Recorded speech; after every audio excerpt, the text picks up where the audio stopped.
Agora é então tempo de Governo da Opinião. Lembrar que podem acompanhar também em direto nas suas redes sociais, neste caso no Facebook, a transmissão em direto deste Governo da Opinião, da Sintonia, no Facebook da Rádio Sintonia, e então também poder ir deixando a sua opinião, as suas questões para os nossos craques da opinião. Hoje com José Amorim, Carlos Seixas, eles que vão então olhar para os temas em debate e em análise para este dia de hoje.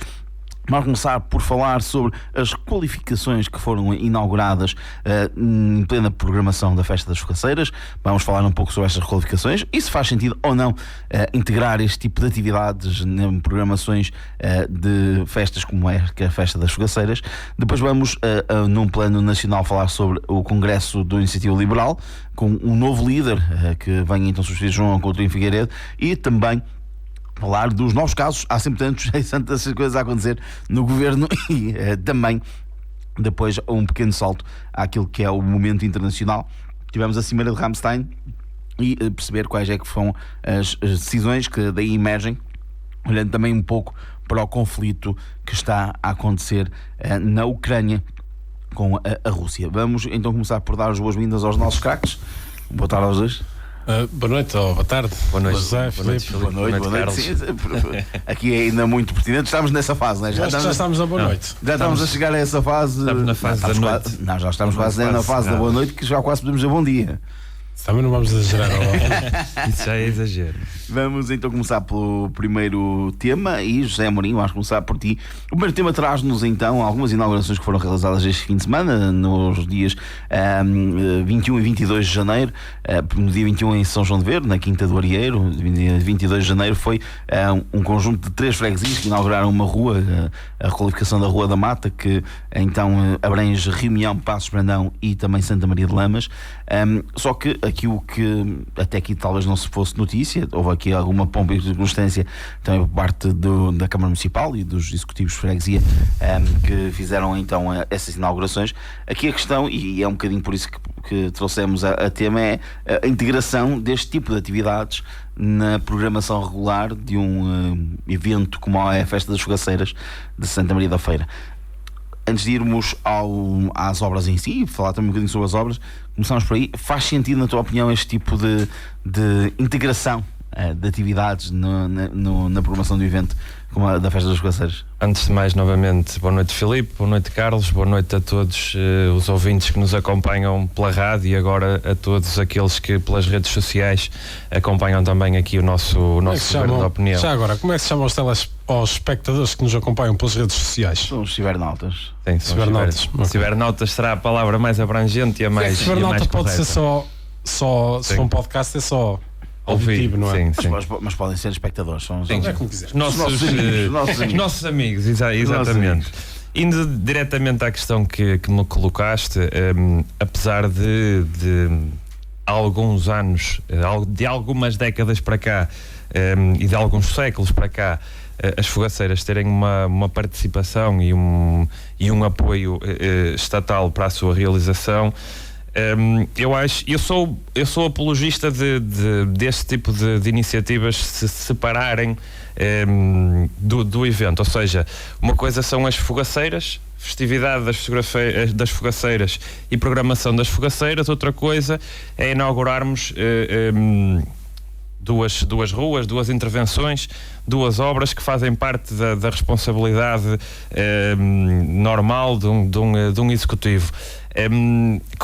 Lá está, o município tentou justificar a inclusão destas 2 inaugurações na programação das fogaceiras pela questão da unidade territorial e assim, algo desse género, mas na minha opinião, eu gostaria que as coisas fossem separadas. Ou seja, a programação das fogaceiras é uma coisa, incluirmos inaugurações de obras públicas cuja temática em si não está ligada às fogaceiras propriamente ditas, acho que poderia ser noutra ocasião, acho que poderia ser numa ocasião em separado, mas esta é a minha opinião, é a opinião que me vincula a mim próprio. O município e as juntas de freguesia entenderam que poderia e seria pertinente incluir essas inaugurações na programação das fogaceiras, e foi assim que as coisas acabaram por acontecer. Agora, Acho que nestas inaugurações de duas obras que contemplam um investimento significativo do município, e até no caso, por exemplo, da Rua da Mata, uma obra que demorou algum tempo e é uma obra que envolve 3 freguesias, muitas pessoas estiveram com a sua vida condicionada pela realização dessa mesma obra.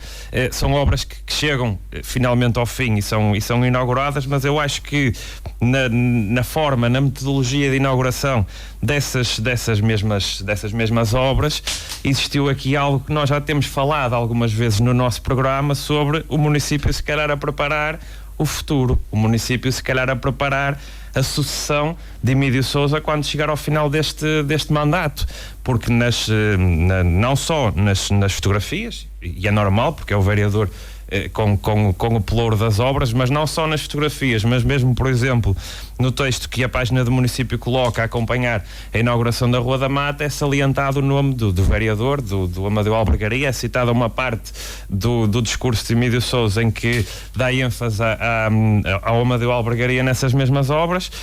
E aí, se calhar, esquecendo um bocado que estaria para trás, porque estamos a falar de uma obra que é uma obra de continuidade, é uma obra que apanhou outros mandatos, que apanhou outras personalidades. Ou seja, se dúvidas existissem quanto à possibilidade de lançar um putativo sucessor de Emílio Sousa, eu acho que este tipo de inauguração e o texto que acompanhou esse tipo de inauguração é claramente colocar numa rampa de lançamento. E não nos podemos esquecer também que no historial do município a transição de Emílio Sousa, neste caso de Alfredo Henriques para Emílio Sousa, aconteceu desta forma, ou seja, com o Emílio Sousa ligado às obras e depois a passar para ser ele o presidente da Câmara e candidato. Carlos, aqui temos duas questões. O José Amorim já foi deixando aqui algumas farpas para a tua cor partidária. Aqui o que temos que colocar em cima da mesa, primeiro, é se faz sentido ou não este tipo de atividades, este tipo de ações num evento como a Festa das Fogaceiras, mas aqui o José Amorim, corrijo-me se estiver errado, foi mais além, ou seja, ele coloca isto como um happening político de sucessão. Concordas com esta visão do José Amorim? Ora, em primeiro lugar, boa noite, Filipe, boa noite, José, boa noite aos nossos ouvintes e aos nossos espectadores nas redes sociais. Portanto, isto tem duas questões aqui. A primeira questão é, a título pessoal, eu não vejo mal de existir inaugurações na época das fogaças. Inserido na Festa das Fogaceiras, acho que acaba por não fazer sentido. Ou seja, aquilo foi no dia 21-22, não vejo problema nenhum em fazer inaugurações no dia 21-22. Inserido na Festa das Fogaceiras, acho que não está enquadrado no espírito do evento. A minha questão também foi essa, foi integrarem no programa. Acho que aqui enquadramento acho que não faz. A Rua da Mata até poderia fazer mais sentido, porque são 3 freguesias. Por exemplo, a Quinta do Arieiro acho que é completamente desenquadrada, apesar de achar que na Rua da Mata também dispensava, mas com isto não quero dizer que não se pudesse fazer na mesma as inaugurações. O segundo ponto que o José disse, o José quase que dá por garantido que o PSD vai ganhar as eleições a seguir. Portanto, ele dá uma passagem de testemunho. Eu estou a colocar o ónus na questão de preparar e lançar o possível sucessor de Emílio Sousa, ou seja, aquele que será o candidato por parte do PSD. E é uma aposta do marketing e da comunicação do executivo lançar uma determinada figura, porque tem estado mais na linha da frente nessas questões. Até pela responsabilidade que assume como vice-presidente da Conselhia de PSD, continuo a ter a mesma resposta, que é o PSD não tomou qualquer decisão, vai no momento próprio tomar essa decisão.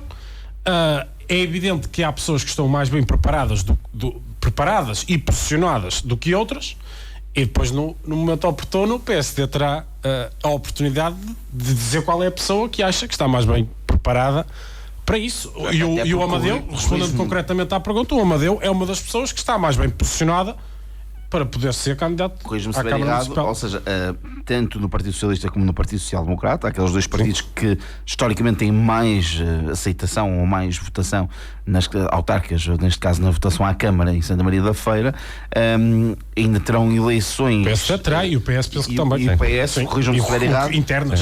Neste momento, os próprios nem podem fazer políticas, quer do Partido Socialista, quer do Partido Social Democrata, ainda não há oficial, serão estes que escolherão, sim, pelo menos à partida, o próximo próximo nome, não é? Mas mesmo assim, mas isso não é sejamos ingênuos. Claro, mas eu acho que posicionamentos que dão-nos alguns indícios. Mas acho que esse posicionamento é um processo natural.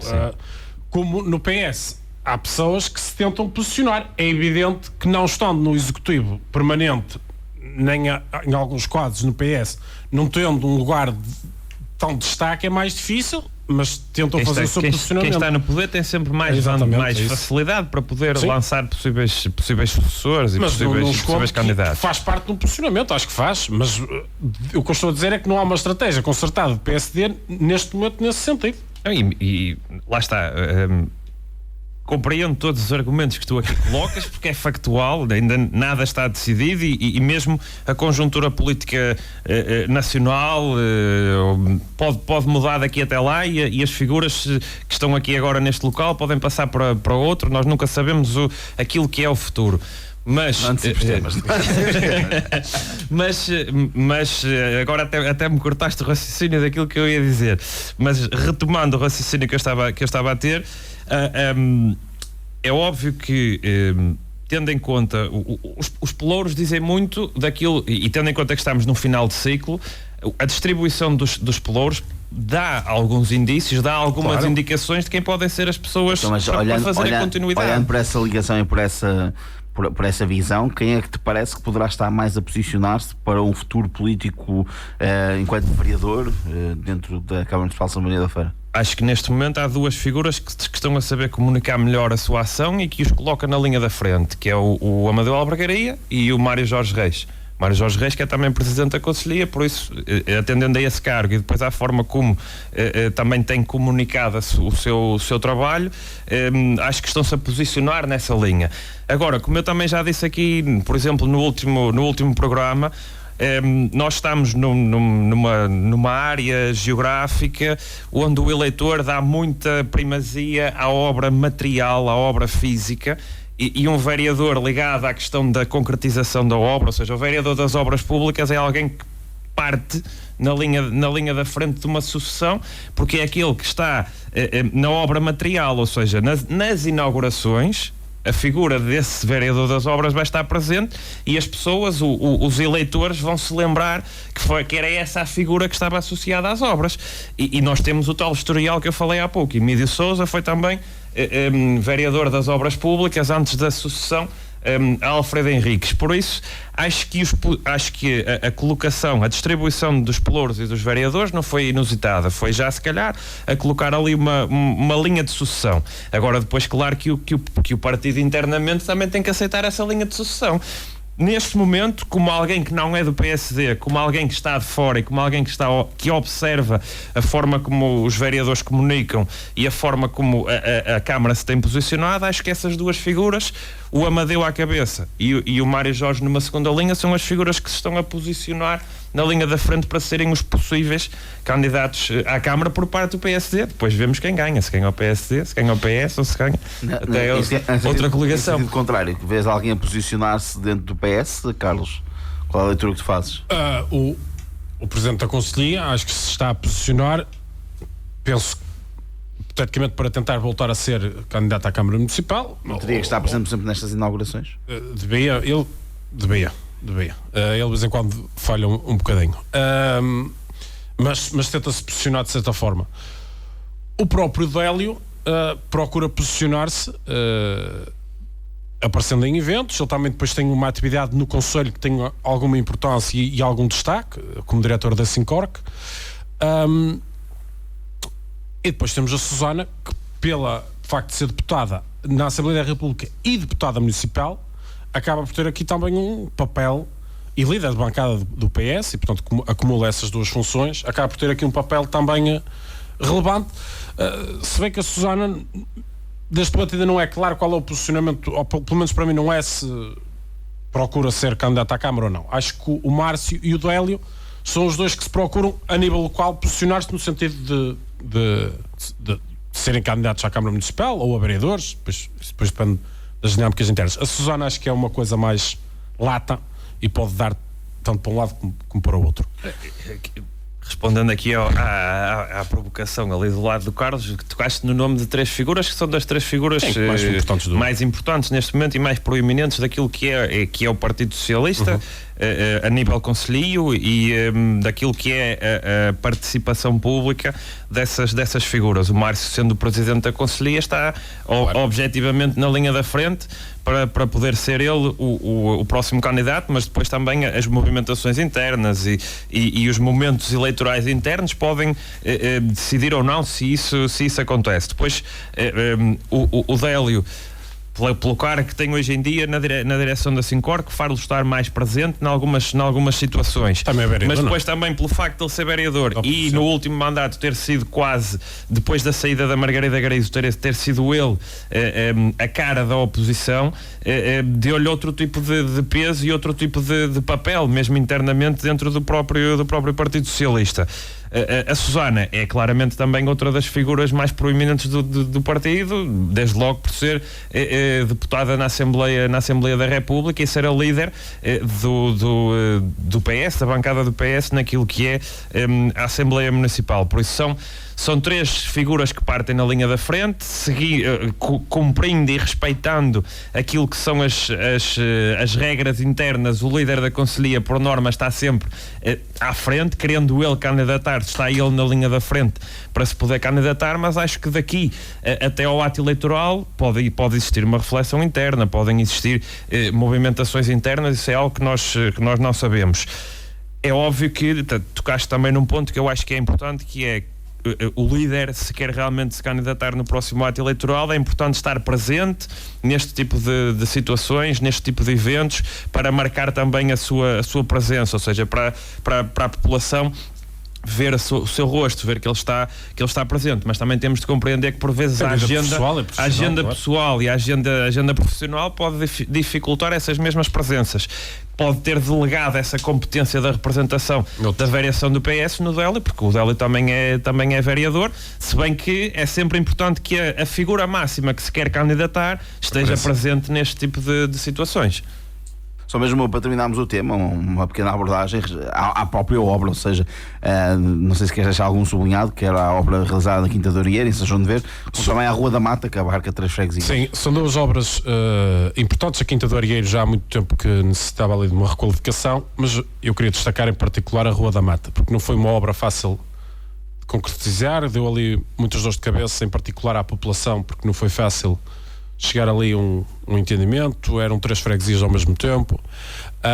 É inclusivamente a obra que eu vou colocar, já posso adiantar, como melhor da semana, porque era uma obra importantíssima de uma estrada que já merecia há muito tempo uma requalificação, porque estava num estado lastimável.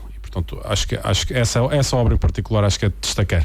José, também aqui uma palavra para as qualificações, se queres deixar alguma consideração. Não, aqui acho que a questão da Rua da Mata era uma questão muito importante, porque estamos a falar de uma ligação a três freguesias que se tocam ali por aquela rua, Santa Maria de Lamas, Passos Brandão e Reunião.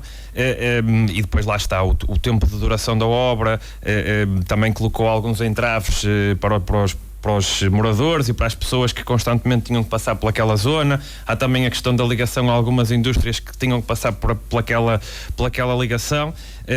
Acho que é importante que esta intervenção tenha chegado ao final, e é uma intervenção importante porque resolveu uma rua que tinha vários problemas. E depois aqui há outro aspecto que eu acho que deve ser salientado, porque lá está, foi uma intervenção demorada, mas foi uma intervenção mais profunda, ou seja, que deu importância a todas aquelas questões que eu tenho elencado aqui, que é, quando intervencionamos uma rua, há a questão das águas pluviais, há a questão dos passeios, há a questão do caimento, ou seja, é uma obra com planeamento, e comparando com outras obras que por vezes são apenas e só pavimentações, algumas dessas obras que são só pavimentações, e despejar ali o Alcatrão, se calhar precisavam também desse planeamento e desse tipo de intervenção mais cuidada, que se calhar fazia com que não tivéssemos que estar a pavimentar essas ruas tão frequentemente como em alguns casos tem acontecido.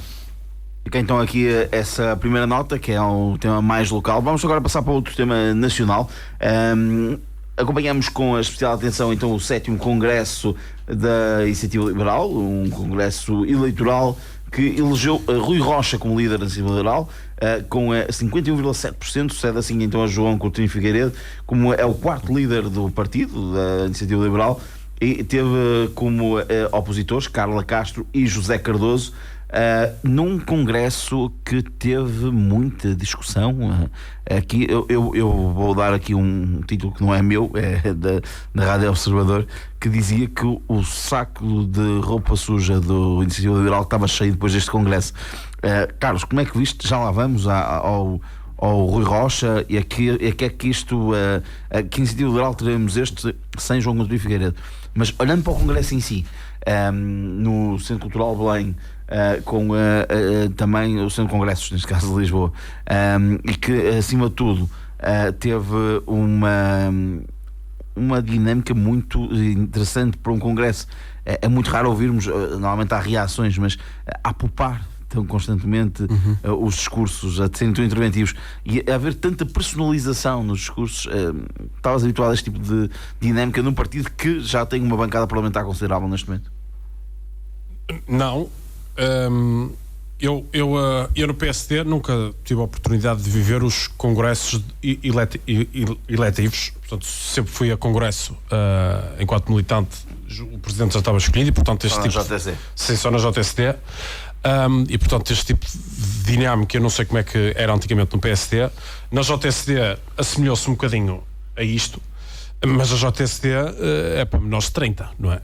Eu acho que aqui a Iniciativa Liberal, para um partido que ainda não está cristalizado, porque não está, portanto é um partido que está em surgimento, acho que não é muito normal, ao fim de tão pouco tempo de partido, de existência de partido, existirem clivagens pessoais, porque há aqui algumas questões ideológicas, uns são liberais mais clássicos, outros pronto. Mas há muita questão pessoal. Liberal conservador. Sim, e liberal. Seja como for. Acho que há aqui questões pessoais e de dinâmica interna do partido que para um partido tão novo são muito estranhas. E acho que não favorece o partido, sinceramente. Acho que não... Para o partido e para o país, este congresso não serviu para absolutamente nada. Portanto, para o partido até danificou. Acho que a imagem que o partido dá para o exterior é negativa. Sendo um país associado... sendo um partido associado muitas vezes a uma determinada franja intelectual da direita portuguesa, pareceu uma pacheirada em determinados momentos. E, portanto, então, gosto disso, são os queques liberais. Pois, e depois um até foi brincar com isso lá a falar. E, portanto, mas isso não se materializou depois no Congresso. O Congresso foi extremamente agressivo, muito de choque, muito agressivo. Os próprios líderes, acho que os discursos pautados pela negativa, um líder ser eleito e ser apopado é uma coisa muito negativa. Portanto, acho que a Iniciativa Liberal, por muito que tente dar a volta, e é natural que tente, não sai daqui reforçada. O líder não sai reforçado. Acho que o ex-líder também não sai reforçado, porque um ex-líder, todos nós sabemos que acaba por ter uma preferência por um determinado candidato, mas deu apoio público. Deve procurar reservar esse apoio publicamente, pelo menos. O que o Rui Rocha disse é que, e eu por acaso tive a oportunidade de ouvir as declarações, é que toda a gente saberia qual é que era a posição dele e que parecia-lhe mais justo e mais correto, já que ele iria dar esse apoio de forma enviesada nos bastidores. Não, eu sinceramente o que acho que aconteceu foi o Coutinho de Figueiredo achou que ia deixar, que não ia haver, só ia haver um candidato à liderança e portanto aí não parece mal ao presidente deixar, só que eu acho que ele não acautelou todo o contexto do partido e portanto percebeu-se que o partido tem clivagens e que eu acho que resultam muito de uma certa centralidade em Lisboa.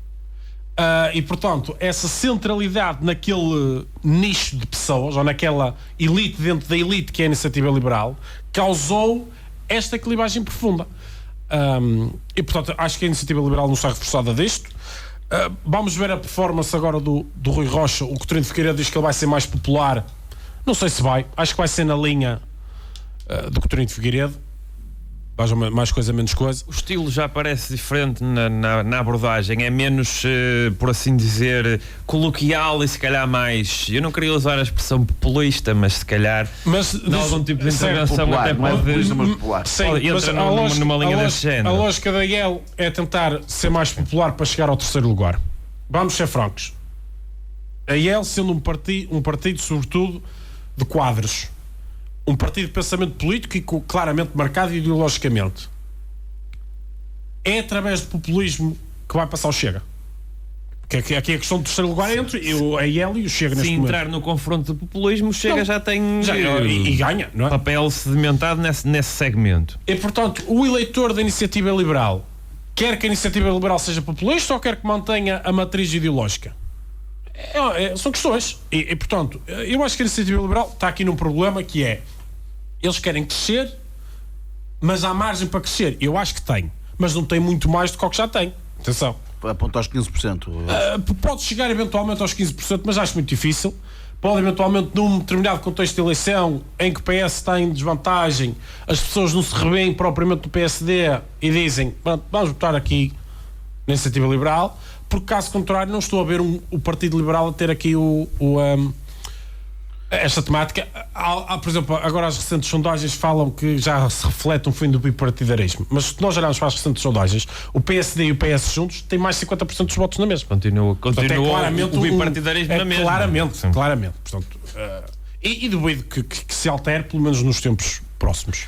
Já lá vamos aqui, porque levantaste e abriste várias questões até lá, mas a primeira, José Mourinho, é claramente olharmos para aquilo que foi o Congresso em si. Num partido tão jovem como o próprio Carlos disse, sentes que foi foi um Congresso muito partido, era o que eu queria dizer, para o tempo de vida que já tem?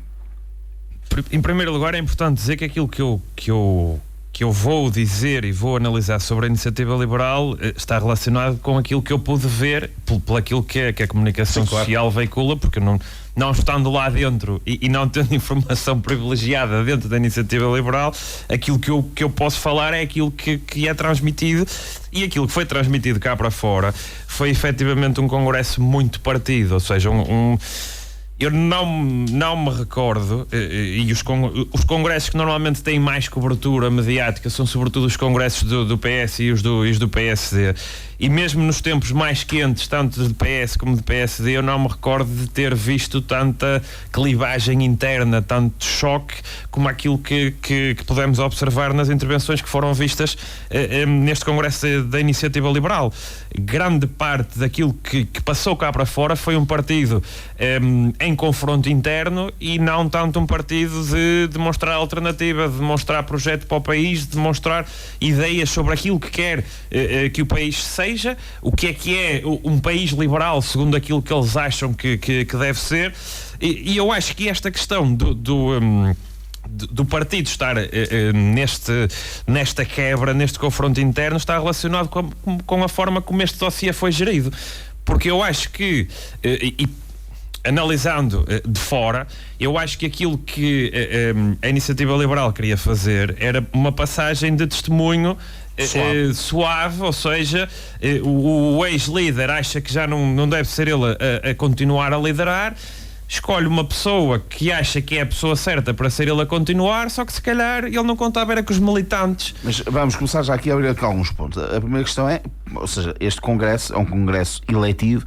porque João Coutinho de Figueiredo, claramente o líder carismático do Iniciativa Liberal, que numa sondagem recente até foi eleito como o líder mais querido, ou o líder mais popular de todos os partidos, à frente de Montenegro, à frente também de António Costa.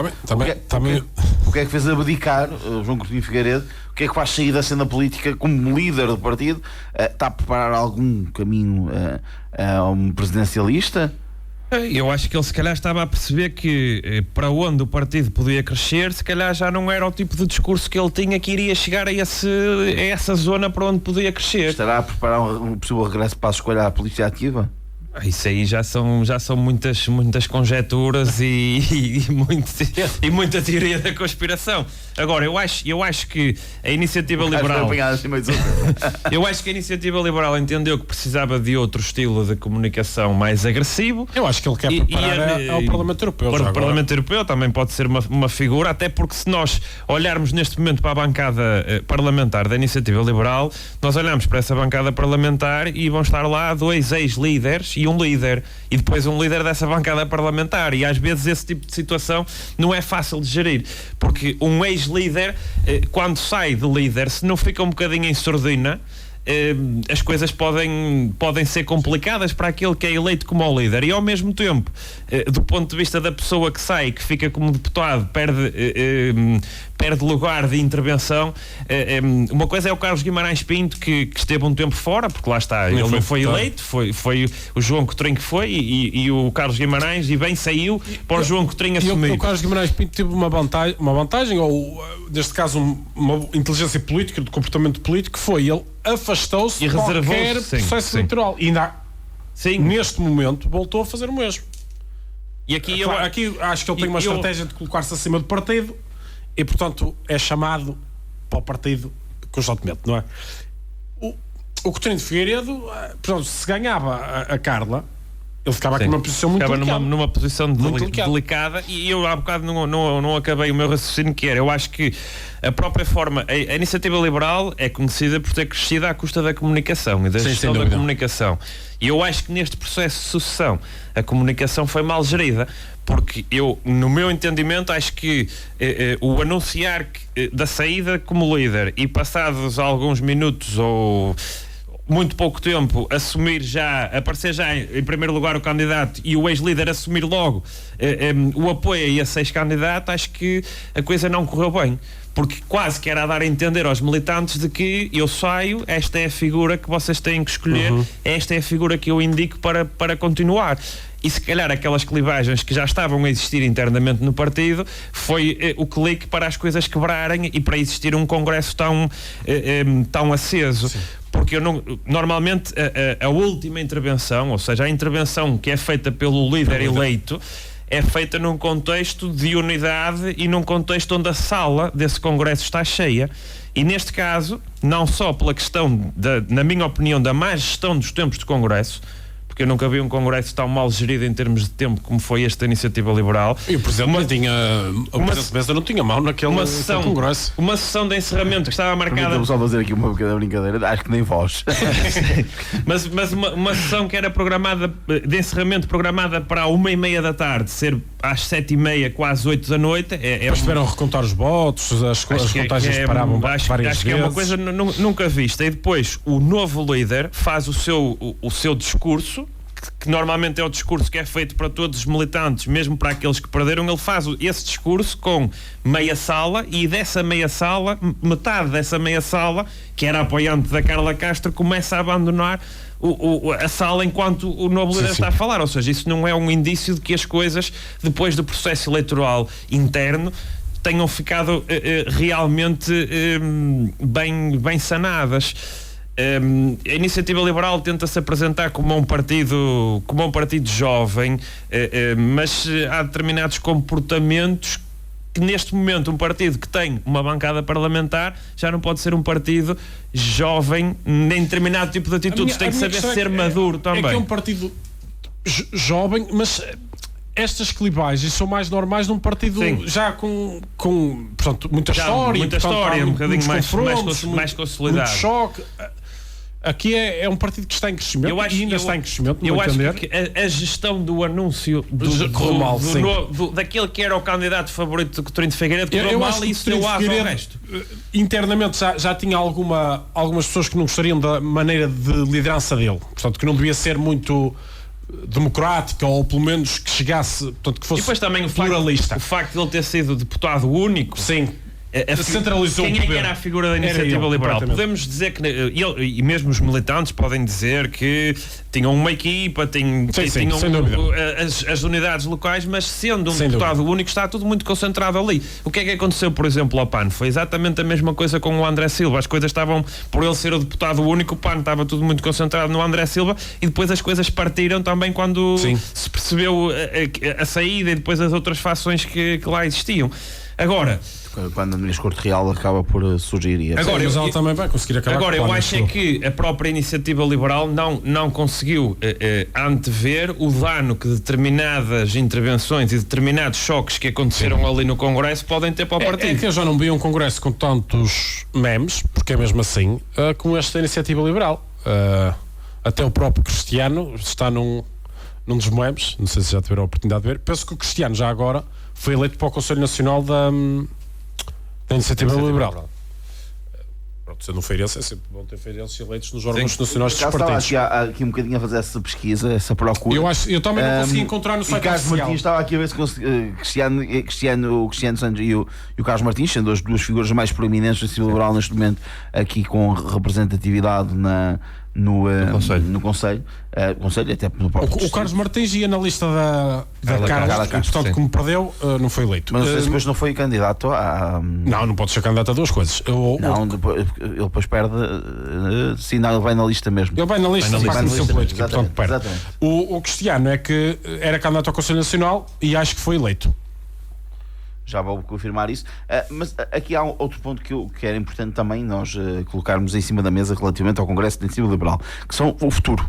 Ou seja, o que é que vocês já foram pegando naquilo que é o perfil, daquilo que será o estilo do Iniciativa Liberal, mas há os objetivos, e o Iniciativa Liberal coloca-se como objetivo chegar aos 15%, reforçar a sua posição enquanto um partido junto dos jovens e com ideias liberais, daí o nome do partido, mas muito aquilo que é o posicionamento enquanto, e não sei, Carlos, se leste dessa forma como eu li, de um partido que está ali, não vou usar a palavra muleta, mas o partido parceiro do PSD numa possível solução de governação à direita. Como é que vês esta Iniciativa Liberal que perde um João Coutinho Figueiredo, como disseram e já falámos e bem, com muito peso mediático e com mídia, e isso também é importante. Rui Rocha terá que ganhar esse mídia que tem João Coutinho Figueiredo, mas acima de tudo, como é que pode olhar também para o PSD para este novo Iniciativa Liberal? Interessa, não interessa? Interessa mais, interessa menos? Poderá começar a colar esse Iniciativa Liberal para tirar a imagem do Chega e vou voltar a desafiar. E como é que Passos Coelho entra aqui no meio disto tudo? Eu não sei o que é que Passos Coelho tem com isso, palavra não. Só para dar aqui uma nota. Não, ou seja, não sei, já reparei que não. Tu estás sempre a colocar o Passos Coelho, eu posso colocar aqui o Carlos Moedas também. Não tem a ver com isso. Não acompanhas muito. Falado que se correr mal a Montenegro, Moedas pode avançar. Mas não tem a ver com isso. Tem a ver com, ou seja, com alguns podcasts que eu tinha ouvido, que a Iniciativa Liberal e o Chega terão muitas pessoas que são dissidentes do Partido Social Democrata, mas continuam a ser passistas. E como um regresso à política ativa do Passos Coelho, se não for num projeto presidencialista e se for um projeto que possa ir para o partido, poderá fazer com que algumas pessoas sejam reconduzidas ou que vejam a luz e que possam se calhar voltar ou ao Partido Social Democrata ou até perder ali um bocadinho a sua posição de maior projeção nos partidos onde estão. Não sei se consegues ver desta forma ou não, mas é recorrente em alguns podcasts que vou acompanhando de índole política nestes momentos, com alguns almoços públicos do Pedro Passos Coelho e alguma aparição até mediática. É assim, vamos por partes. Acho que a Iniciativa Liberal neste momento é o parceiro ideal para o PSD conseguir formar governo. Isto assumindo que há eleições entretanto e portanto os resultados são estes. A verdade é que este Congresso, nesse aspecto, não sei quem é que favorece, mas até acho que este Congresso, da maneira como foi, favoreceu dois partidos. Foi o PSD e o Chega. Porque quem vota a Iniciativa Liberal, a não votar a Iniciativa Liberal, ou foge para o CDS, pode ter aqui alguma margem também, ou vota PSD. Chega é mais difícil, mas também poderia eventualmente votar Chega. E portanto acho que o PSD com este Congresso até saiu ligeiramente beneficiado, no sentido que eu acho que a Iniciativa Liberal ficou com uma imagem péssima deste Congresso. Isso é o primeiro ponto. O segundo ponto acho que a Iniciativa Liberal, neste momento, com o CDS não existindo, é o parceiro ideal do PSD, até porque vamos fazer agora suponhamos, nas próximas eleições, acreditando eu como acredito que o PSD ganha as eleições, o PS vai ser sempre o segundo, duvido que o PS queira formar que o PSD governo, portanto acho que nem faz muito sentido. Portanto, a Iniciativa Liberal, espero eu, que seja ali o parceiro ideal, até porque para evitar que chega ao poder, até porque acho que um governo com Chega seria uma coisa completamente instável, ou pelo menos iria ser difícil ser estável. Como Açores, por exemplo. Sim, tem sempre ali um rebuliço de vez em quando. Vai-se aguentá-lo, mas há sempre muito rebuliço. A questão do Passos Coelho, eu acho que isso é aquelas conjunturas, na política por acaso não se faz tanto, mas no futebol faz muito, que é aquelas, vou mandar aqui para o ar, o que os jogadores X vem aí outra vez e vai ser contratado e não sei o que, está insatisfeito, é um bocado isso. É assim, eu não acredito neste momento, e atenção que eu gosto muito do Passos Coelho e gostaria muito que voltasse à política ativa, mas não acredito muito que o Passos Coelho venha no sentido governativo. Se me perguntasse que ele possa ser Presidente da República ou candidato a, acho que é um hipotético cargo, acho que conseguia conciliar pelo menos a Iniciativa Liberal, o CDS, o PSD, não sei se chega aqui é benéfico ou não ter como apoio. Acho que sim. A outra pergunta que tu me fizeste, que é alguns elementos que são dissidentes do PSD e foram para estes partidos e agora podiam voltar para o PSD. Francamente, eu como militante do PSD, eu preferia que eles não viessem, porque tu ou estás no partido por um enquadramento ideológico ou não estás, não é por a figura A, B ou C. Sim, ou cheirar mais a poder ou cheirar menos, ou achar que ali vou ganhar mais ou ganhar menos. Portanto, eu posso estar satisfeito em determinado momento com a liderança do meu partido, mas o meu enquadramento ideológico não me fazia pertencer nem ao Chega, nem à Iniciativa Liberal. Portanto, o meu enquadramento ideológico é o PSD. Há opções ideológicas. Posso estar satisfeito ou menos satisfeito com o meu partido. Agora, daí a mudar de partido e depois querer voltar, isso para mim acho que não faz qualquer sentido. Há opções ideológicas e enquadramentos ideológicos na Iniciativa Liberal e no Chega que não se compadecem com a social-democracia. Sim, pois se alguém achava que era social-democrata e de repente achou que já não era social-democrata e que se revia no liberalismo e agora revê-se ou naquilo que o Chega preconiza, acho que já não tem lugar na social-democracia, já não são coisas completamente diferentes. Ou seja, todos sabemos que o surgimento e o crescimento tanto da Iniciativa Liberal como do Chega advém de um fragmentar da direita tradicional em Portugal, mesmo a perda de presença do CDS, de pujança do CDS, fez com que esses dois partidos mais à direita do PSD tivessem uma pujança diferente e começassem a ter outro tipo de resultados. Mas eu não estou a ver que seja pura e simplesmente só pelo Passos Coelho regressar que de repente aquelas figuras que estavam na Iniciativa Liberal e no Chega saiam e passem para o PSD, até porque, e temos que ser francos e diretos nesta questão, há pessoas que se movimentam na política por quererem chegar a um determinado lugar, quererem chegar a uma determinada função, e todas essas pessoas que saíram do PSD para a Iniciativa Liberal, saíram do PSD para o Chega, sabem bem que se regressarem ao PSD ficarão muito mais longe de alcançarem determinados lugares, determinadas funções às quais se propuseram quando saíram para esses partidos e acho que a teoria da conspiração não virá tanto por aí. Agora, eu se estivesse no lugar de Luís Montenegro, se calhar preocupava-me um bocadinho com algumas sombras e com algumas declarações de algumas figuras, porque lá está. Queres elencar alguma? O próprio Passos Coelho, na altura da questão da eutanásia, teve uma declaração que eu acho que, na minha opinião, foi forte para o atual líder do PSD, que foi de dizer ao Luís Montenegro que a direita e o PSD à cabeça se deveriam de comprometer para, quando fossem poder, reverterem essa mesma lei. Quando alguém que está na sombra tem uma frase desse género, eu acho que é tentar condicionar a ação do atual líder. Primeiro é um assunto sensível para o Passos Coelho. Mas ele aí entrou numa ala mais, numa ala mais conservadora do PSD. E em segundo lugar, acho não era propriamente o espaço do Passos Coelho. A ala mais conservadora. Em termos económicos, não, mas em termos de valores. Eu acho que seria mais uma ala. Mas o liberalismo económico era uma das grandes virtudes. Sim, mas o liberalismo de valores, o Passos nunca foi propriamente. Sim, mas chamávamos o Passos Coelho, estava associado à direita mais liberal do PSD. Em termos económicos, sim. Quase no neoliberalismo. Não se fazia essa distinção. Mas o PSD que há um homem de valores e de costumes mais conservadores, mais tradicionais. Mas era alguém que dentro da direita era associado mais ao neoliberalismo. O PSD acho que é o único partido em Portugal que tem essa amplitude, que às vezes até é um bocadinho difícil para o eleitor perceber qual é aquela versão do PSD. O PSD, em termos económicos, vai desde toca ali um bocadinho no liberalismo até à social-democracia. E depois, em termos de valores, também tem militantes mais conservadores, militantes mais liberais. Alguns tocam o CDS, outros. Outros tocam a IEL e o Bloco de Esquerda, não é? E portanto dá um bocadinho para tudo. Acho que aqui, se me perguntarem o que é que eu vejo no futuro Passos Coelho a ser, vejo a ser candidato a Presidente da República.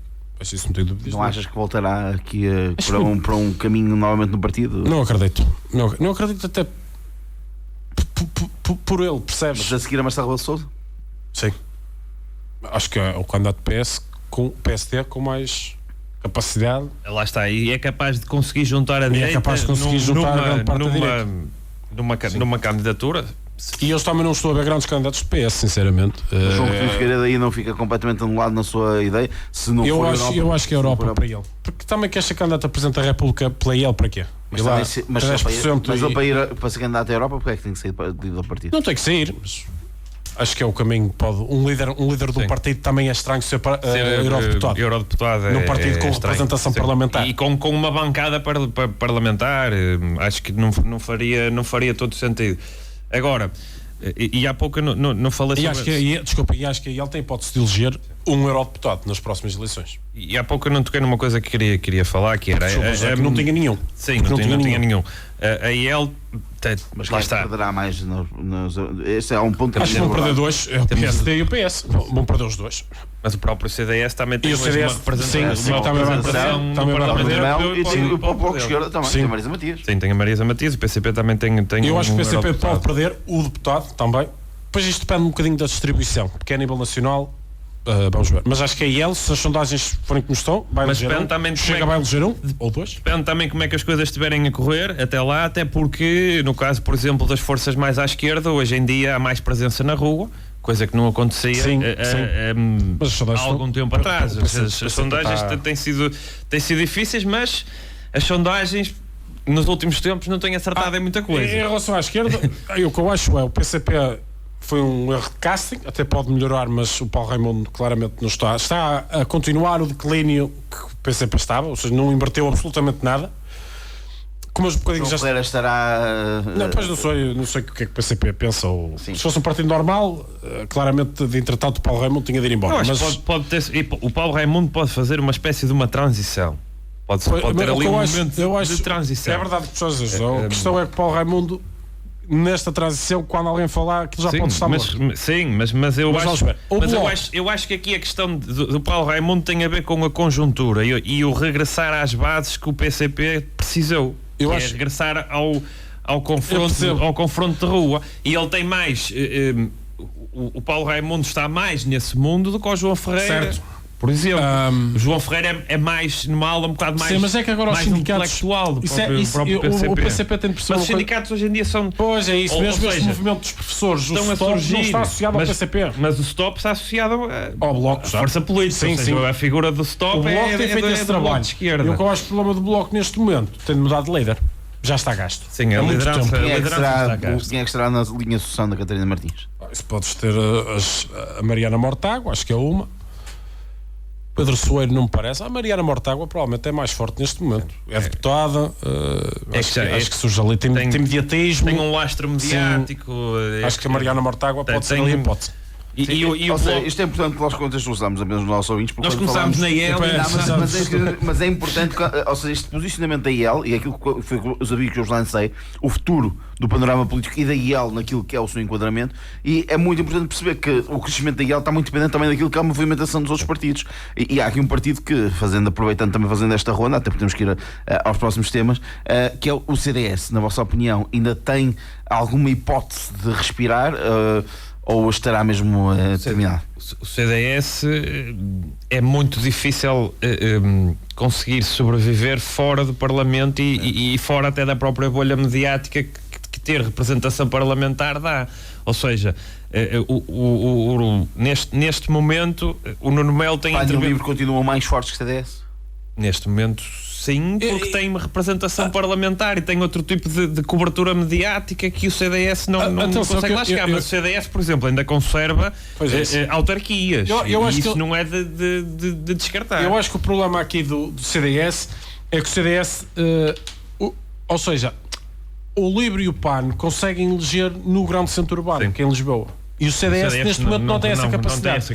Continua a ter mais votos do que esses partidos em termos rurais, mas isso não se traduz depois em eleição de deputados. E o CDS está com este problema e acho que não vai conseguir sair disto. Porque eu não estou a ver o CDS a ter mais votos em Lisboa ou no Porto, sinceramente. E mesmo a própria clivagem interna que o CDS teve não ajudou. Ou seja, o que pode acontecer um bocadinho na IEL também acho que não, porque a representação parlamentar é diferente, mas o CDS, depois da hecatombe nas eleições e daquele choque interno... Mas atenção que o CDS, antes partido do táxi, ou seja, antes partido, agora quase que terminou, teve o partido do táxi, sim, mas antes disso tinha 17 deputados. Certo. Sim, mas de 17 para 5, de 11 para 1... Só que depois de cair é muito difícil regressar. Ou seja, se o Liberal Moderado ter uma queda à CDS, é a minha questão. Pode, e esta fração interna, os próximos tempos, e vão demonstrar o que é que vai acontecer à IEL, porque a fração interna, na minha opinião, de quem está de fora e que não está dentro da IEL, nem faz parte das minhas intenções de estar, o que eu vejo é o que sai dali é um partido fragmentado.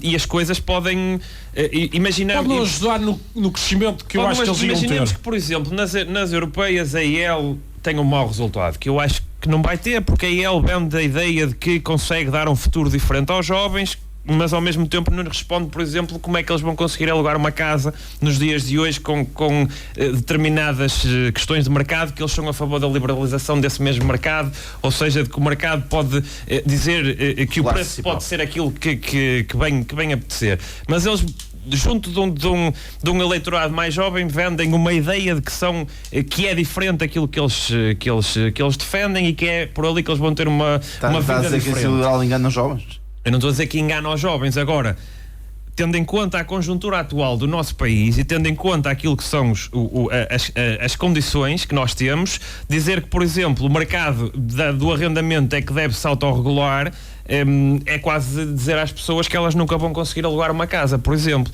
Porque se na conjuntura atual, onde ainda há uma ou outra norma travão e uma lei que tenta travar as coisas, o mercado e os preços de mercado já são quase impraticáveis, há ali algumas questões que eu não considero execuíveis. E eu acho que o liberalismo tem uma série de ideias que no abstrato são interessantes e que no abstrato seria o mundo ideal, mas depois de passarmos para o mundo real é impossível isso acontecer, porque nós, conhecendo muitas das vezes aquilo que é o tecido empresarial nacional, há uma série de perdão de impostos que não se reflete diretamente no aumentar do salário do próprio trabalhador. Na teoria, a ideia que se passa é, se baixarmos a carga fiscal, o empregador vai dar melhores condições ao seu assalariado. Mas nós sabemos que nem sempre isso acontece, ou seja, no mundo ideal há coisas que a iniciativa liberal defende e que no mundo ideal podiam ser as melhores. Mas no concreto acho que não é assim que funciona. E depois a questão de tudo tem que ser livre e quase que deixamos aqueles que têm menos para trás, acho que Na minha concepção não funciona, mas eu não sou liberal, eu sou socialista, sou... Já chega a falar da iniciativa liberal. Todos Sim, têm senão ainda pensa que eu quero fugir ao próximo tema e eu não quero fugir ao próximo tema. Vamos só aqui uma última linha, seja para aquilo que é o que é que antevês, então que poderá ser Rui Rocha, mas também Carla Castro e também o José Cardoso, desculpa. Bem, o João Cardoso... O que eu quero Cardoso... dizer com isto é, se achas, muito rapidamente, se teremos um Rui Rocha estabelecido ou se vai haver aqui opções? Na primeira, acho que depende muito do trabalho que vai fazer, mas numa primeira fase não me parece, até pela não é só a questão do Congresso como decorreu, a forma como ele ganha e, portanto, os apupos, aquele clima claramente não é favorável ao início do mandato de um presidente, porque eles não estavam a aceitar a vitória do atual líder. Aquela questão de ele estar a fazer o discurso de vitória e de encerramento e pessoas abandonarem, dos opositores abandonarem o local, abandonarem a sala e apuparem, acho que isso não abona a favor da unidade de um partido. Nós, nos partidos mais antigos e tradicionais, há clivagens e há clivagens fortes. Não estamos aqui a dizer que, por exemplo, no PSD ou no PS não há clivagem nos congressos. E há sempre fações e há sempre confronto. Mas no momento em que a figura é eleita, há um respeito institucional e há durante algum tempo guardar as espingardas internamente, ou seja, há o respeitar da figura que ganha e o tentar que essa figura possa fazer o seu trabalho e o partido possa ficar unido, porque depois, se nós queremos e se o partido quer chegar aos eleitores, tem que chegar aos eleitores unidos, não é uma facção diz algo e a outra facção diz outro. E se começam a degladiar-se internamente, isso só faz com que o partido se fragmente. E eu acho que eles devem olhar para o caso do CDS. O CDS andou em luta interna durante muito tempo e isso não abonou a favor do CDS, por exemplo. Vamos acompanhar também aqui aquilo que será o próximo passo da Iniciativa Liberal. Agora vamos olhar para mais casos, José Mourinho, que continuam a acontecer. E é só escolher. Podemos começar no caso de João Gomes Cravinho, podemos começar no fixe de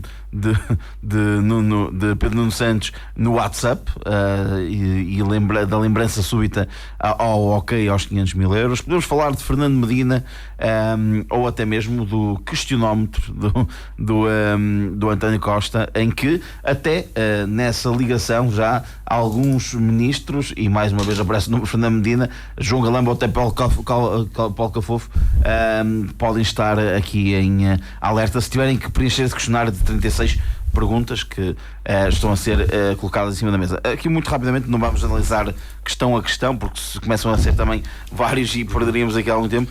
O que eu quero te perguntar, José Mourinho, é qual é o ponto de situação que vês do governo e, sendo tu uma pessoa militante do Partido Socialista, se achas que o aviso de Marcelo Rebelo de Sousa será para ser levado a sério, que quase como um pai, olha que eu dou-te este ano para pôs isto tudo em ordem. Aqui a questão é se, na tua opinião, poderemos estar em breve com um novo governo dentro do Partido Socialista, podemos estar com novas eleições, ou se vamos continuar com esta situação e António Costa consegue resolver a situação?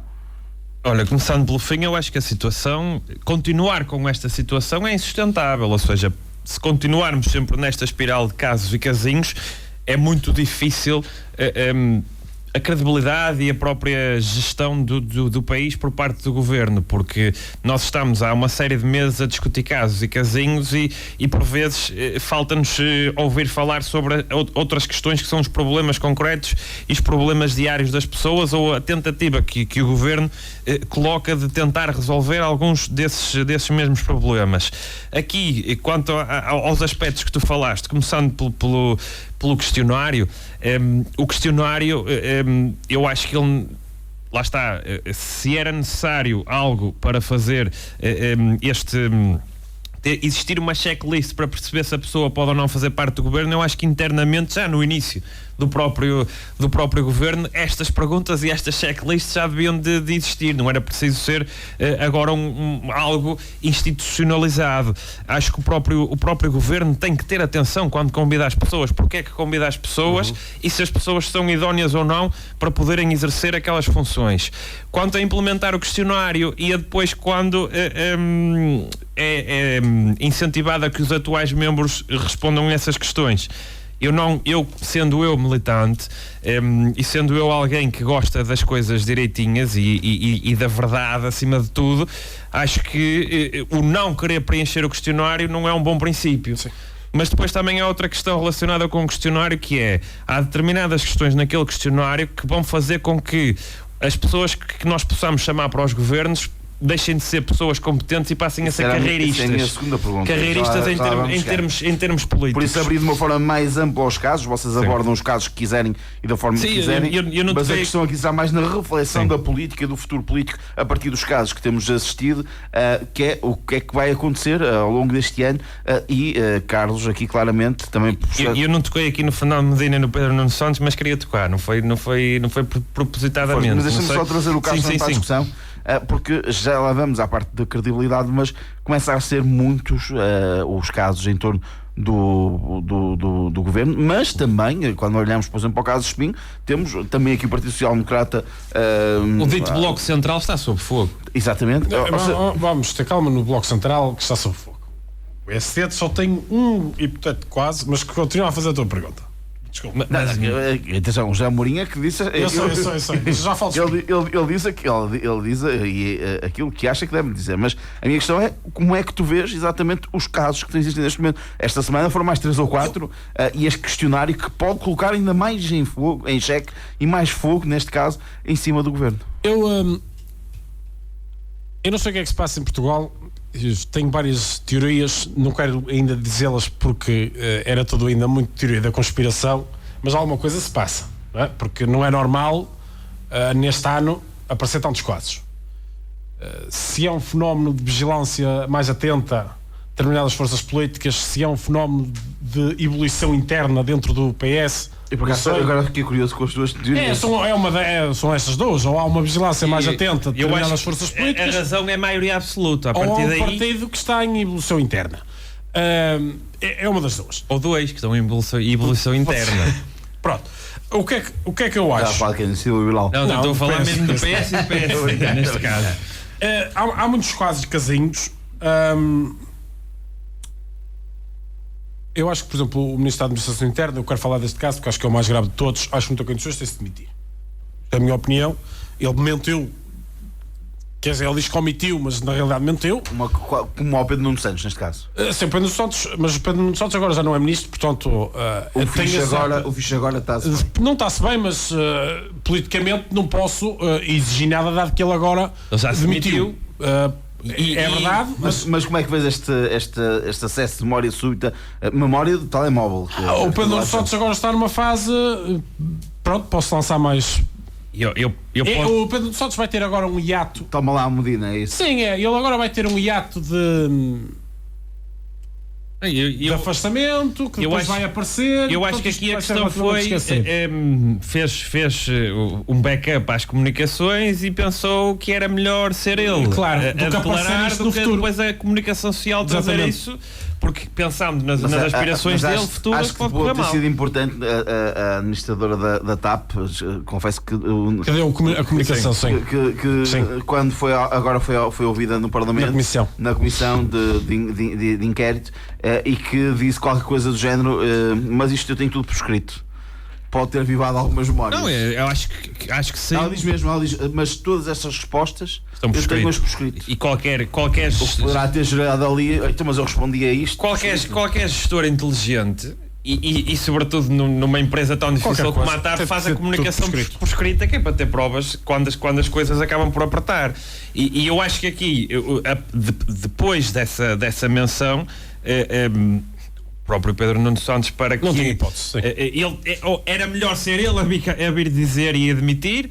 Agora, depois a questão de conversa informal, eu compreendo que o ministro tenha que decidir sobre muitas coisas, mas não é todos os dias que se dá um ok a uma indenização de 500 mil euros, assim, de uma forma esse aí politicamente tão lata. Mas questionável. João Gomes Cravinho. João Gomes Cravinho, quer dizer, João Cravinho Gomes, ao contrário, não é? Gomes Cravinho. Sim, desculpa. Quer dizer, ele vai ao Parlamento, diz que não deu autorização, mas agora já diz que, entretanto, já soube que ele sabia. Pessoal, que ministro é este? Informe ao ministro: olha, eu vou gastar mais não sei quantos milhões e pronto, e é assim, funciona este país. A derrapagem de... Não sei, o ministro não tira conclusões disto, quer dizer... A derrapagem estava orçamentada em 750 mil euros. Sim, e foi 3,2. Exatamente. Milhões, E ele milhões. diz que não deu autorização, que só foi agora, mas também não informou. Ou seja, a pergunta é: deu autorização? Ele diz que não. Mas agora vai-se a descobrir que teve informação que existiu, mas não deu autorização. Quer dizer, depois mas foi nomear é o executor de obra para outro cargo. Que é isto? Não é?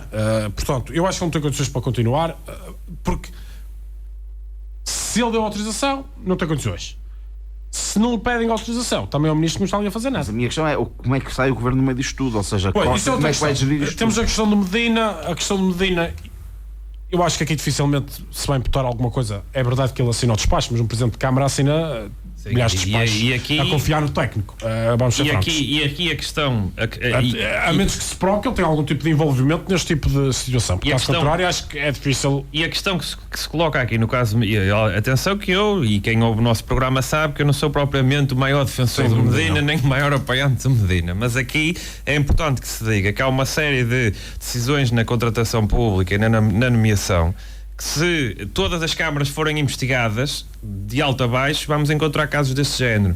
Ou seja, vamos encontrar casos onde é escolhida a pessoa A, B ou C por indicação partidária, por confiança política, e eu acho mesmo que há lugares nas câmaras municipais onde a questão do concurso público nem sequer se devia colocar, que é uma escolha política. Um chefe de gabinete não faz sentido que seja um concurso público, por exemplo. Estamos a falar de alguém que foi nomeado para a gestão de obras. Sim, foi nomeado para a gestão de obra, mas ali podia ser uma indicação do Presidente, e o Presidente assumiu essa indicação. Agora o que está aqui em causa no meio da história é a idoneidade do processo, ou seja, da consulta pública às outras duas empresas, que foi a pessoa que foi nomeada que arranjou aquelas duas empresas e elas não responderam. Eu costumo dizer, eu não sei se o Medina esteve envolvido ou não. O que eu acho que vai ser muito difícil provar que ele esteve envolvido neste processo. Tirar dividendos políticos disso. Pois é isso. Até porque ele não é arguído. E não vai ser, não porque vai eu acho que é muito difícil de estabelecer ali uma ligação, causa... E é como eu estou a dizer, se nós formos fazer a caça às bruxas de todos os boys que são nomeados em todas as câmaras municipais,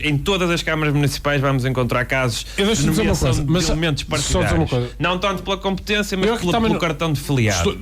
Acho que a situação do Gomes Cravinho é muito mais grave. Sim, também acho. Todos estes casos, toda esta situação, acho que vai se tornar insustentável para o governo se continuar assim. Qual é que é mesmo com a maioria absoluta. Ou seja, há aqui três soluções. Pode o Marcelo Rebelo de Sousa dizer ao Costa, isto não está, fazer um novo.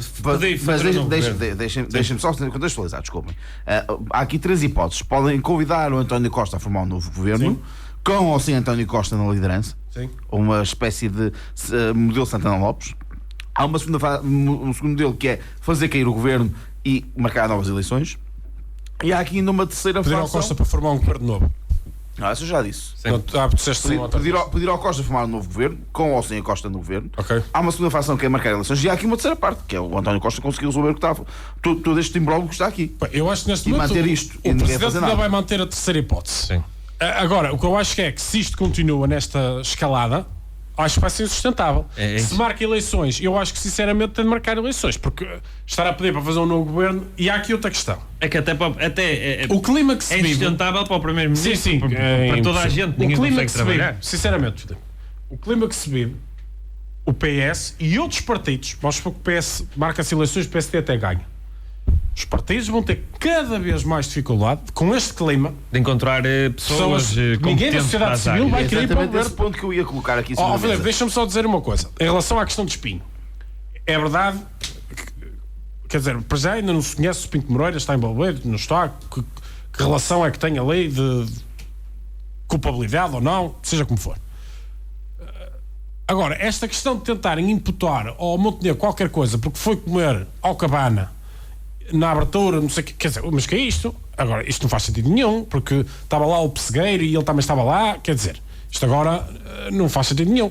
É que se vamos por este caminho, tudo é culpado, e se estás a ler e tal... Quem ganha com este clima é a extrema-direita, não é mais ninguém. Mas o que acontece é que, mesmo para ir para o governo, As pessoas não querem ir porque estão a ser julgadas. Sim, mas era a minha questão, e José Amorim, até porque nós ainda temos aqui, pelo menos, por exemplo, há uma das coisas, deixa-me só dizer isto, há uma das coisas, eu não sei, nem quero defender, nem deixar de defender o Pito Moreira, não sei se tem culpa, se não tem, vamos presumir que é inocente.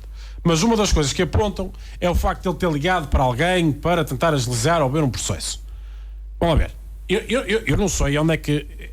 Isso é um processo normal que funciona no funcionamento de qualquer instituição, que é tentar agilizar processos. Agora, se depois... O problema é essas outras escutas que dizem que era necessário compensar. Exatamente, a questão da compensação é que é o problema aqui. Pronto. Mas a parte do... Sim, mas isso aí é a investigação judicial que eu tenho de fazer. Mas muito rapidamente para fecharmos este tópico, que é relativamente à confiança política, ou seja, José Amorim, que é, por norma, queremos os melhores ao comando do país para decidir os destinos de Portugal e dos portugueses.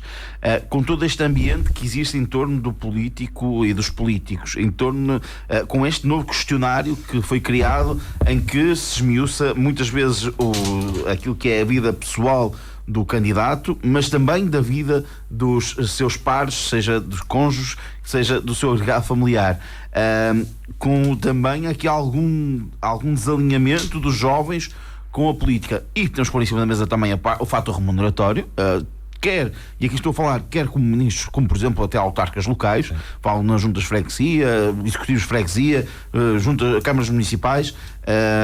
O que é que podemos esperar da política daqui a poucos tempos, na tua opinião? O que podemos esperar é que ela seja cada vez mais feita por carreiristas e pessoas com carreira na sociedade civil se queiram afastar, porque e mesmo a questão de questionário, há lá uma série de questões que quase que inibem a pessoa de se exerceu funções numa determinada empresa ou consultor ou o que seja na área para a qual vai ser ministro, ele já fica de fora. Se eu quero alguém que seja, por exemplo, um bom ministro da Cultura, especialista na área, pelo questionário que ele está, tem que ser um especialista em pescas, que eu vou colocar no Ministério da Cultura. Ou seja, há ali uma série de questões que nós estamos aí quase a um ridículo, a pessoa quase que fica de fora de poder ser ministro, mesmo sendo idóneo e altamente competente, porque, por exemplo, alguém da família dele ou do agregado teve um problema com a justiça.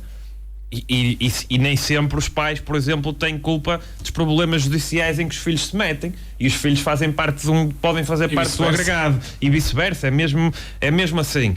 Ou seja, nós estamos a chegar a um ponto onde eu acho que quase toda a gente do senso comum, das pessoas que estão fora da nossa bolha, porque nós temos que falar desta forma, porque nós estamos numa bolha que é a bolha de estarmos dentro da política e de acompanharmos a política e estamos mais dentro do assunto. Mas para a maioria do cidadão normal, em conversa de café, neste momento todos os políticos são corruptos. Todos os políticos não são sérios, porque nós temos notícias todos os dias que é A nomeou B porque era do partido, a questão da derrapagem. Por exemplo, eu considero o caso de João Gomes Cravinho um caso muito grave, mas aqui ninguém está a dizer que o João Gomes Cravinho roubou aquele dinheiro, por exemplo. Mas na sociedade civil é aquilo que se passa, é aquilo que se fala. Alguém que tenha uma carreira consolidada, por exemplo, no meio académico, é muito difícil que hoje em dia queira sair dessa mesma carreira consolidada para ir para ministro, porque sabe que por um pormenor que às vezes pode ser insignificante, a carreira dele pode acabar completamente arruinada. Nós o que vamos passar a ter é política e cargos políticos assumidos só por pessoas que só fazem política, e isso não é positivo, porque às vezes é necessário num governo e numa Câmara Municipal, numa junta, tu teres algumas pessoas que têm o conhecimento técnico, que têm o conhecimento prático, que têm o conhecimento da sociedade civil do dia-a-dia. Com este clima é muito difícil ter esse tipo de pessoas. Agora, neste momento o principal responsável em resolver esse problema é o Primeiro-Ministro, o António Costa, que tem que pôr mão. Se não tem mão com as figuras que estão na atualidade, tem que fazer um novo governo. Se ele implementa um questionário e é reticente a que os que estão respondam a esse questionário, nós aí não estamos a contribuir para a solução e para acalmar a situação, porque nós estamos no momento onde a comunicação social, a oposição estão a apertar a malha e os casos vão continuar a seguir-se em catadupa. Carlos, para fecharmos também. Não, concordo com o José. Como eu disse anteriormente, acho que este caminho de constante suspeita, que é necessário, ou seja, é necessário haver este processo de fiscalização. É necessário haver escrutínio, o escrutínio tem que existir. Só que depois que isto está a criar um clima de suspeição sobre uma nuvem sobre a política e sobre quem exerce uma atividade pública. Até porque às vezes mistura-se tudo. Sim, tudo. O caso pequenino é do mesmo tamanho do caso gigantesco e gravíssimo. E isto pode gerar aqui um problema, que é esse afastamento das pessoas da política, ainda mais. E isso acho que é grave. Nós estamos mesmo a terminar o programa. Eu vou-vos dar então uma linha de 30 segundos para falar do último tema, porque vamos regressar com ele na próxima semana. Fica já aqui essa nota, mas só muito rapidamente, Carlos, como é que vês a situação na Ucrânia? A Cimeira de Ramstein também trouxe algumas decisões e algumas linhas também orientadoras para aquilo que é o seguimento da guerra na Ucrânia. Na próxima semana iremos abordar este assunto com mais relevo e com mais profundidade. Mas apenas uma linha de 30 segundos para o momento. Sim, é muito rápido. Pronto. Há alguns aspectos positivos da Cimeira, saíram alguns apoios extra. Contudo, a questão fundamental é a questão dos tanques, porque a Ucrânia, neste momento, com o tipo de estratégia que a Rússia está a seguir, a Ucrânia necessita claramente de tanques mais evoluídos. Aqui o senão é a Alemanha, curiosamente, que está aqui a empancar um bocadinho lá os Leopard. Há vários motivos que levam a Alemanha a fazer isto, desde a escalada que isto pode assumir e depois a própria Rússia retaliar ainda mais. Um conflito mundial. Sim, é um dos principais preocupações. E a questão de ser um meio ofensivo e não um meio defensivo, que está a colocar algumas deficiências. A próprio facto da Ucrânia, se receber estes tanques todos, passa a ter um arsenal maior que a própria Alemanha, em termos de tanques de guerra, o que também, apesar de tudo, é sempre uma preocupação a ter. A própria Alemanha tem aqui uma história, não é, relacionada com a guerra, que também os faz pensar duas vezes. E depois, dentro da coligação governamental, quer os liberais, quer os verdes, em particular os verdes, que sempre foram um bocadinho contra esta ideia, querem que a Alemanha ceda aos tanques, mas dentro do SPD a coisa não está fácil de chegar a consenso e, portanto, estão aqui neste clima. Vamos ver o que é que dá. Se bem que eu acho que é fundamental, se calhar não precisa de ser na quantidade que a Ucrânia está a pedir, mas acho que é importante a Europa e os Estados Unidos terem aqui um papel de auxílio, de fornecer alguns tanques. Sim, para se defender da Rússia. Até porque a Ucrânia está no momento em que a motivação inicial está a desvanecer um pouco, ou seja, a fadiga da guerra está-se a começar a notar e a estratégia russa está a apostar nessa linha, ou seja, de fatigar ao máximo a Ucrânia. Aqui o que está a fazer E a batalha em Bakhmut está a ser muito dura. Sim, está a ser muito dura, e o inverno, a questão do atacar os pontos da energia. Aqui o que eu acho que está a fazer com que os líderes dos outros países fiquem um pouco mais reticentes é a questão de escalar para uma guerra, uma guerra mundial. Até porque a própria Ucrânia também pede, por exemplo, mísseis de longo alcance, e sabemos que o míssil de longo alcance a Ucrânia pode atacar diretamente território russo, e lá está. A Rússia é legítimo. Seria, porque a Rússia invadiu a Ucrânia e isso poderia acontecer, mas um decisor político neste momento tem que ser frio e tem que perceber que isto pode escalar para uma guerra mundial. E eu acho que ninguém quer uma guerra mundial, porque isso não abona a favor de ninguém. Agora, com a pressão mediática e a pressão pública que está a ser feita, eu acho que a Alemanha vai ceder e vai autorizar o envio dos Leopard. Agora, se calhar, no número, na quantidade que a Ucrânia está a pedir, acho que isso não vai suceder. Estamos mesmo a chegar ao final, vamos ao melhor e pior da semana. Já me começamos os teus. Olha, o melhor da semana, coloca aqui as fogaceiras, a forma como as fogaceiras regressaram em pleno, na procissão, na afluência das pessoas e das instituições, e tenho aqui duas menções honrosas, uma para o handball nacional. Não conseguimos chegar aos quartos de final, esteve muito perto. O empate com o Brasil, aquele detalhe do segundo final, fez toda a diferença, mas o jogo com a Suécia, estamos a falar contra o campeão da Europa, e quem andou aqui no handball sabe bem que há muitos anos atrás era impossível nós termos um jogo com a Suécia, ou que fosse disputado até ao fim, que não acabasse por 20 ou até mais de diferença. Por isso acho que merecem esta palavra de apreço. E o Ivo Rocha também, o nadador, que foi convocado para a seleção nacional. Pior da semana, coloca aqui o vandalismo de uma exposição que iria ser inaugurada aqui em Santa Maria da Feira, uma exposição de biodiversidade urbana, uma parceria do município com a Fundação de Serralves, e que alguém se lembrou de vandalizar alguns dos painéis dessa exposição.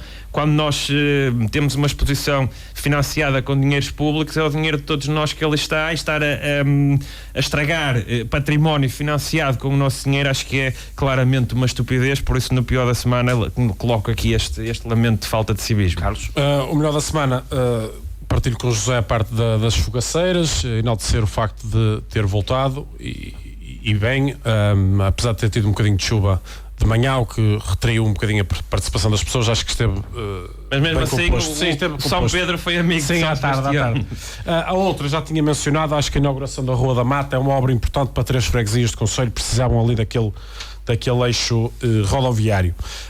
O pior da semana, associar-me ao vandalismo que o José mencionou, mas eu coloquei aqui o clima de suspeição generalizado que começa a se instalar na política, que é claramente negativa, até para atrair os melhores quadros para a política. Já está quase no pior dos momentos. Sim, é verdade. Vamos então agora também para as notas finais, José Amorim. Olha, nas minhas notas finais queria saudar todas as escolas e entidades participantes no Reinventar o Traje das Fogaceiras, e também aos vencedores. Acho que é um projeto muito, muito interessante.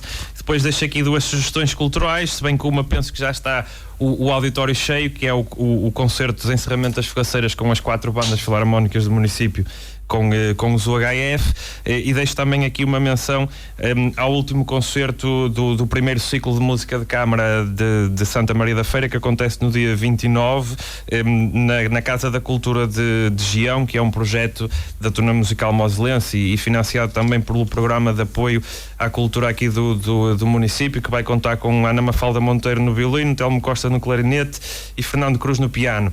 Uma última nota... Deixa dar aí uma nota, o Fernando Cruz e o Telmo, que são os diretores artísticos. Sim, são os diretores artísticos do ciclo, e são dois artistas feirenses, um deles prémio Gulbenkian há bem pouco tempo, que foi o Telmo no Prémio Jovens Músicos, que enganei-me na terminologia do prémio. Uma última nota final, que é de saudar o diploma de mérito municipal que foi atribuído no dia 20, no dia das fogaceiras, ao meu amigo e conterrâneo. Foi atribuído a título póstumo ao professor Antero Monteiro. Acho que foi um diploma merecido, pena que ele não o possa ter recebido em vida, mas acho que é um reconhecimento merecido que o município lhe fez. Carlos? Uma nota muito breve, dar os parabéns à Sincorc, que falamos logo também nisso. Me associo nesse parabenizar o 38º aniversário. É uma instituição importante do Conselho, para o presente e para o futuro, e em particular na formação, numa área que é fundamental e vital do nosso Conselho, em termos de emprego e de valor acrescentado. Foi então o nosso programa de hoje de Governo da Opinião. Voltamos para a semana com mais Governo de Opinião.